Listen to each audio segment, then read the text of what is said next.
Bonjour à toutes et à tous, bienvenue sur Astroéthique, bienvenue dans les énergies de la première nouvelle lune de l'année 2021. Je suis très heureuse de vous retrouver, je vous souhaite de tout cœur une très belle année, remplie de tout ce que vous allez avoir envie de mettre dans votre coupe, dans votre calice. Et puis surtout que les énergies planétaires du ciel étoilé, d'Ouranos, se déversent sur nous, sur la Terre, comme une pluie d'ondes divines, favorisent une belle élévation de la conscience, un éveil individuel, collectif, pour un mieux, pour une société plus fraternelle, plus solidaire, plus juste, plus humaine, pour que voilà, nous soyons tous accordés avec les battements de Gaïa et reliés les uns aux autres. Dans une belle unité intérieure d'abord, parce que ça commence par là. Voilà, je pourrais vous dire encore plein de choses, mais bon, surtout, restez bien reliés au cœur, restons reliés au cœur. Je vous parle à vous, mais je me parle à moi en même temps. Et c'est parti pour les énergies de cette nouvelle lune. Alors, la première nouvelle lune de l'année, elle se forme dans le signe du Capricorne, le 13 janvier, et elle est conjointe à Pluton. Ça, c'est quand même une lunaison vraiment intéressante, parce que c'est vrai que symboliquement, Pluton, c'est un astre de mort et de renaissance. C'est un grand justicier Pluton. Hein. Il agit, il vient des confins de l'univers, c'est une force occulte puissante. Ce sont des énergies vraiment très intenses. Et démarrer l'année avec Pluton, c'est waouh! Hein, ça ouvre un cycle vraiment de grandes transformations, autant individuelles que collectives, avec cette notion de purification et de nettoyage. Parce que Pluton, finalement, son grand œuvre, c'est de permettre la régénération. Donc, j'avais écrit un petit texte que je vais peaufiner et que vous allez recevoir dans la newsletter, où je me suis vraiment concentrée sur Pluton. Parce que vous avez dans le Moon Journal, en fait, tous les autres aspects de cette nouvelle lune dont on va parler là pendant cette vidéo. Mais j'ai fait un long pavé sur Pluton, donc il sera présent sur mon blog, sur Astroéthique et également dans la newsletter. Et voilà, ce que j'ai noté, que j'avais envie de partager avec vous, c'est que avec Pluton, ce qui est refoulé dans la psyché remonte à la surface pour être transcendé, pour ne plus être une fatalité intérieure, quelque chose que l'on subit, comme une force écrasante, comme un pouvoir extérieur. Et le but de Pluton, c'est de ramener de la vie, de ramener du vivant en fait, et de faire mourir ce qui ne contribue pas à l'évolution, ce qui ne va pas dans le sens du vivant. Et en ce moment, ce qui était sédimenté dans la roche du Capricorne, alors là on est encore dans les énergies du Capricorne avec ce Pluton, hein, mais on ressent vraiment, hein, puisqu'il y a eu cette bascule des énergies du Capricorne aux énergies du Verseau, tout ce qui était sédimenté dans la roche du Capricorne et qui était lourd et pesant, et on se disait mais on n'en voit pas le bout du tunnel, et on pouvait même personnellement se retrouver dans des situations d'impuissance. Eh bien, coup de balai, l'énergie du Verseau emporte finalement cette roche, ces couches accumulées, et il y a quelque chose je sais pas, la chape de plomb se soulève et ça bouge et ça avance en fait. Voilà, c'est un petit coup d'air frais, très Verseau.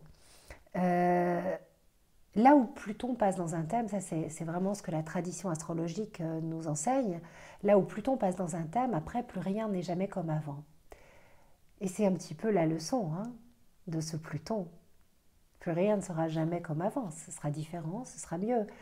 dans les attentes qu'il y a en ce moment, c'est vivement qu'on puisse refaire comme avant, avoir la vie d'avant. Mais on ne peut pas avoir la vie d'avant. Hein. Et c'est vraiment l'enseignement de Pluton, et c'est celui-là que nous allons devoir intégrer. Ça sera différent. Nous avons une autre société à créer, à mettre en place, mais la société telle qu'elle était avant cette crise, ben non, on était à l'asphyxie, on était en burn-out généralisé, donc non. Hein. Pluton, il vient, il travaille, il va rester encore pendant 2 ans dans le signe du Capricorne pour vraiment faire ce nettoyage en profondeur de la façon dont nous fonctionnons avant. Hein. Et cette fois-ci, aider des énergies du Verseau, il y a des nouvelles choses qui se mettent en place. Et donc vraiment, là, on est dans cette transition, c'est un petit peu chaotique. Hein. Donc au fond, cette lunaison, elle nous invite à accepter les métamorphoses nécessaires. C'est donc à la fois une lunaison de deuil, mais aussi et surtout une lunaison de renaissance. La présence de Pluton à côté du Soleil, c'est aussi dans l'actualité, dans l'ère du temps. Pluton, c'est le dieu de la mort, donc bien sûr, c'est ce fameux compteur ou des morts ou des malades. C'est anxiogène. Hein. Alors, c'est beaucoup moins fort que ça n'a pu l'être quand on avait la conjonction Jupiter, Saturne, Pluton en Capricorne. Maintenant, Jupiter et Saturne sont dans le signe du Verseau, mais la conjonction est toujours active. C'est différent puisque c'est plus tout concentré chez le Capricorne, donc plus tout figé. Hein. Il y a les énergies du Verseau qui amènent du renouveau et de l'espoir, mais malgré tout, collectivement, puisque les lunaisons sont en lien avec l'énergie collective, collectivement, ça vibre de l'énergie de Pluton. Et donc, on est confronté à la mort, à la peur de la maladie, à l'angoisse, à la volonté aussi de toute puissance des multinationales, de Big Pharma, et on ressent vraiment, c'est une énergie, Pluton c'est un dictateur, donc bon voilà, on ressent bien que enfin, la question de notre pouvoir et de notre puissance nous est posée. D'ailleurs c'est très intéressant parce que j'ai sorti à la fois l'impératrice et l'empereur sur les énergies de cette lunaison, de Vénus en Capricorne et de Pluton dans le signe du Capricorne. Hein, donc ce qui m'est apparu quand j'ai vu ces cartes, c'est vraiment, mais soyons les impératrices et les empereurs, voilà, l'impératrice et l'empereur de notre vie, nous-mêmes. Hein. Pluton nous met toujours face au tyran, et le premier tyran, c'est le tyran, c'est notre propre tyran. Alors c'est surtout Saturne, Pluton c'est plus un dictateur. Hein. C'est Saturne qui va être un tyran intérieur. Hein. C'est plutôt celui qui nous rend esclaves en fait. Mais par ses profondes capacités de transcendance, il nous permet de mourir à ce qui n'est vraiment pas intéressant pour nous, pour renaître à quelque chose de beaucoup plus puissant. Il nous ramène à l'essentiel. Il nous demande quelles sont nos valeurs profondes. Il nous invite à nous débarrasser du superflu, à revenir à l'être, à être authentique, vrai. Hein, donc c'est des thèmes qui sont très très importants en ce début d'année et qui vont l'être tout au long de l'année. Il dit bas les masques, sois toi-même, vibre de ton énergie propre, ouvre ton cœur, montre-toi dans ta vérité, ne triche pas, ne mens pas, laisse tomber tous ces masques. Hein, on a, avec la Renaissance, avec Yule, avec tous ces passages initiatiques importants qu'on vit chaque année, mais qui ont été encore plus forts cette année avec les énergies d'éclipse, avec l'entrée de Jupiter et Saturne en Verseau. On est vraiment amené à se transformer pour révéler, c'était pour révéler l'enfant divin avec Noël, et puis voilà, mettre nos jolies couronnes au moment de l'épiphanie, être le roi et la reine, mais dans nos propres royaumes et dans nos royaumes intérieurs en priorité, et surtout sans artifice, en toute vérité, en toute authenticité, pour pouvoir créer, co-créer ce monde ensemble, dans des liens fraternels et sorores, dans une vraie justesse. Alors, un autre aspect qui a attiré mon attention pour cette lunaison, c'est la présence de Mercure dans le signe du Verseau, au carré de Mars. Mercure, donc, du fait de sa rétrogradation, va rester jusqu'à fin février, je pense, dans le signe du Verseau. Il faudrait que je vérifie les dates, mais enfin, il va rester un bon, ouais, je pense, au moins jusqu'à mi-février. Je n'ai pas les dates là exactes, donc je ne vous dirai pas de bêtises. Vous pourrez aller vérifier dans mes posts par écrit. Mais en tout cas, du fait de sa rétrogradation, Mercure va rester longtemps dans le signe du Verseau. Et il va être dissonant à Mars en Taureau, qui donc lui est fraîchement rentré dans le signe du Taureau et qui va être rejoindre Uranus. Donc là, on va vraiment sentir avec cette dissonance de la tension, des conflits, de l'agacement. C'est l'agressivité verbale. Hein. Mercure, Mars, c'est pas mal de conflits aussi au sein des foyers, au sein des maisons, des désaccords et beaucoup de tensions verbales. Mercure en Verseau, il nous invite à libérer notre esprit.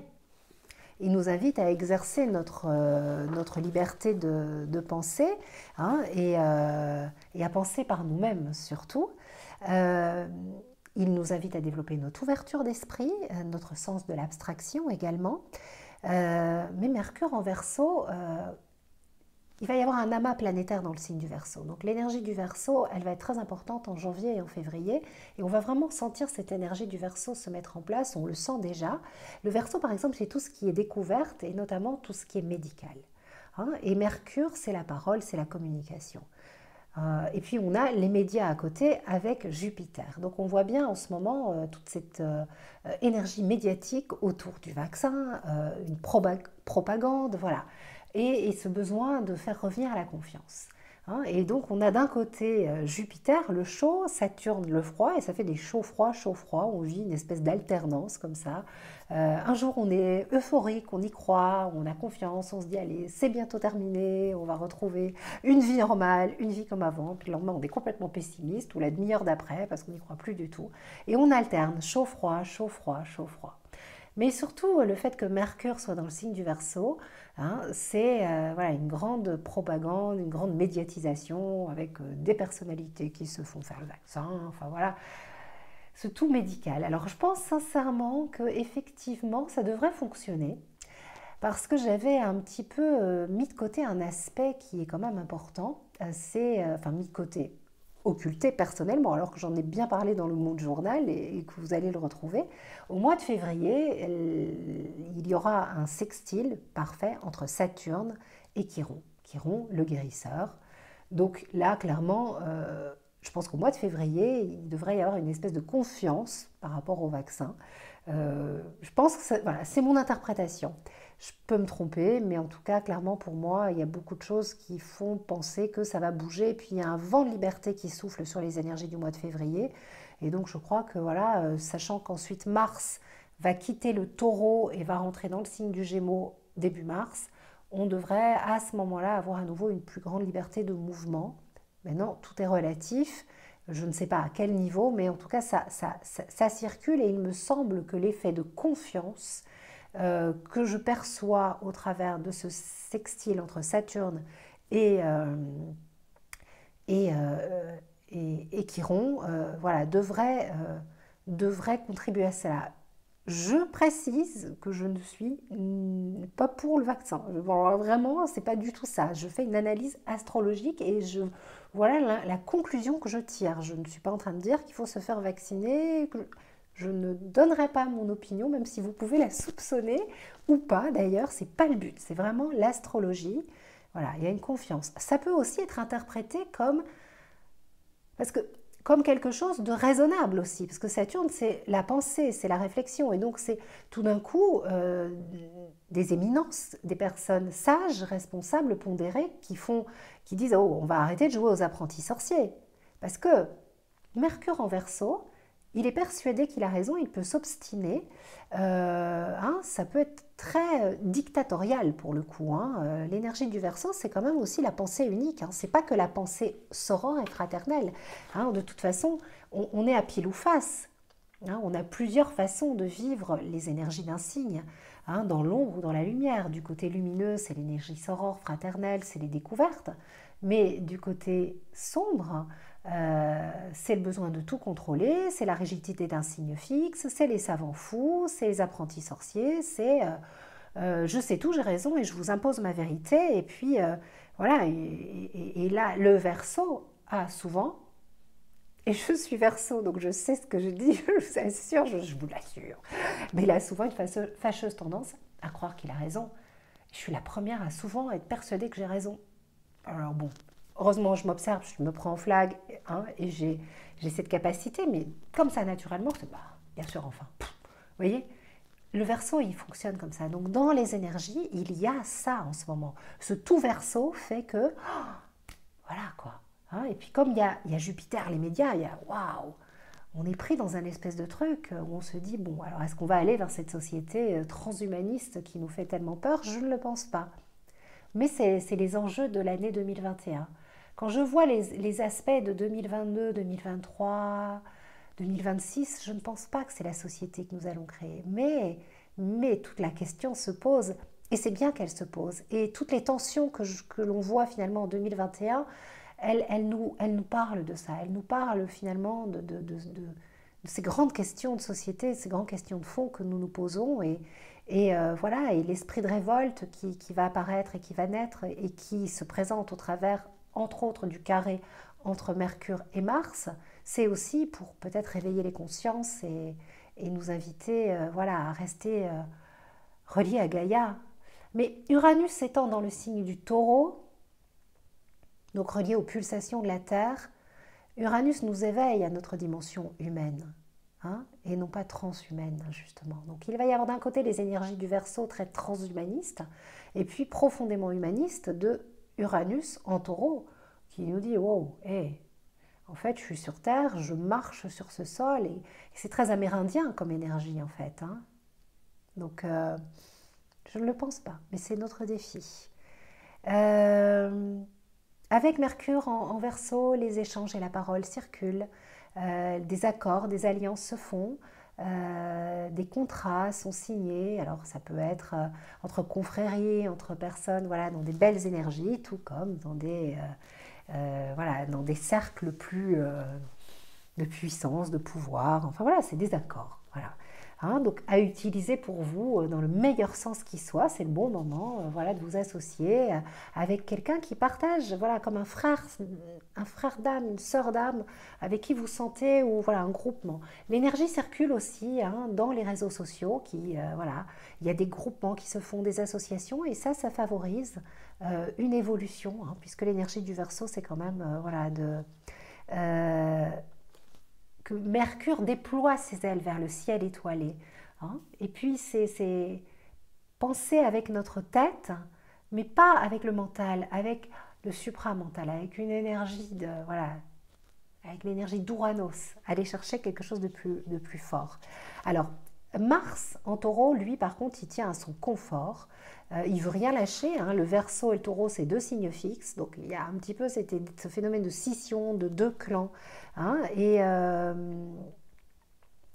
Mars en Taureau, il tient à son confort et il se bat pour ça, puisque l'énergie de Mars, c'est je me bats. Et donc, il va falloir trouver ce juste équilibre, aller à la rencontre de Mars dans son énergie de construction en Taureau, dans sa capacité à se battre pour les bonnes causes, pour le vrai confort et non pas pour le faux confort ou pour les faux plaisirs. Se battre pour ce qui est essentiel, se battre pour Gaïa peut-être. La voie d'action de Mars en Taureau, c'est la construction. Donc, qu'est-ce que nous voulons construire? Voilà les questions qui se posent. Et puis, n'oublions pas que Mars en Taureau, il peut soulever des montagnes si nécessaire.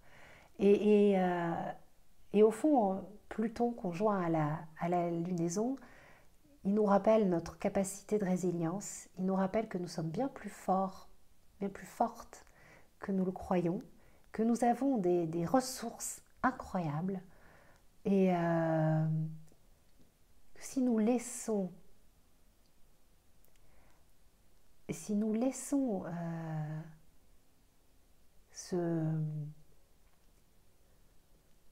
cet oppresseur extérieur qui n'est autre que le reflet, qui n'est rien d'autre que le reflet de cet oppresseur à l'intérieur, ce dictateur, cette chape de plomb, hein, qui n'est pas toujours évidente. Mais si nous arrivons vraiment à comprendre que nous sommes les artisans de lumière de demain, et que notre pouvoir, notre vrai pouvoir émane de notre âme, qu'il est infini à partir du moment où on vibre de cette énergie de l'âme, et qu'il est limité si on veut donner des ordres à la vie, parce que c'est l'ego qui cherche à être aux commandes.